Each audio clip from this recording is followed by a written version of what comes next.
अब हम logical reasoning के next topic cause of effect के बारे में डिस्कस करेंगे। कॉज ऑफ इफेक्ट जितना आसान है करना उतना ही कंफ्यूजिंग टॉपिक है।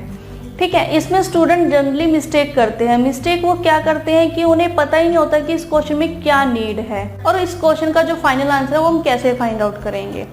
कॉज ऑफ इफेक्ट में क्या होता है, कॉज ऑफ इफेक्ट में हमें दो स्टेटमेंट दी होती है और उन दोनों स्टेटमेंट को हमने रीड आउट करना होता है और ये डिसाइड करना होता है कि इनमें से कौन सी स्टेटमेंट कॉज है और कौन सी स्टेटमेंट इफेक्ट है। ठीक है, या फिर दोनों स्टेटमेंट यहाँ पर कॉजेज हैं और या फिर दोनों स्टेटमेंट यहाँ पर इफेक्ट्स हैं, और यहाँ पर हो सकता है कि दोनों ही statement effect of common cause हो। तो यहाँ पर हमें जो स्टेटमेंट्स हैं उनमें कॉज और इफेक्ट फाइंड आउट करना है कि कौन सी स्टेटमेंट कॉज है और कौन सी स्टेटमेंट यहाँ पर इफेक्ट है।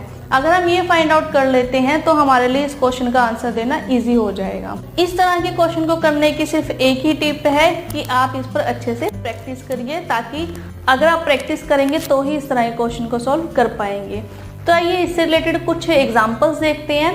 डायरेक्शंस दी हुई है, हमें इंफॉर्मेशन दी हुई है क्वेश्चन से related. Below of the each question are given two statement A and B. These statement may be either independent cause or may be effect of independent cause or a common cause. One of these statement may be the effect of other statement.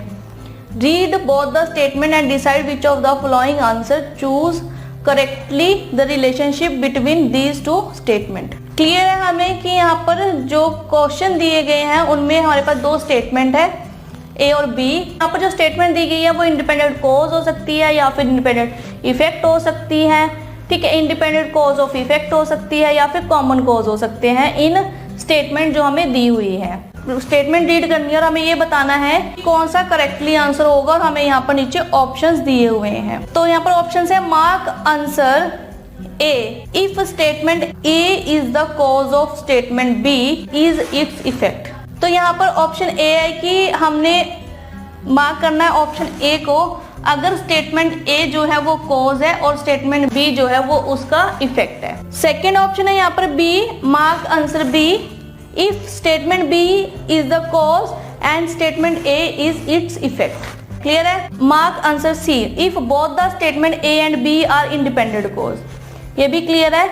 Mark answer D if both the statement A and B are effect of independent cause। फिर next option है यहाँ पे mark answer E if both the statement A and B are effect of some common cause।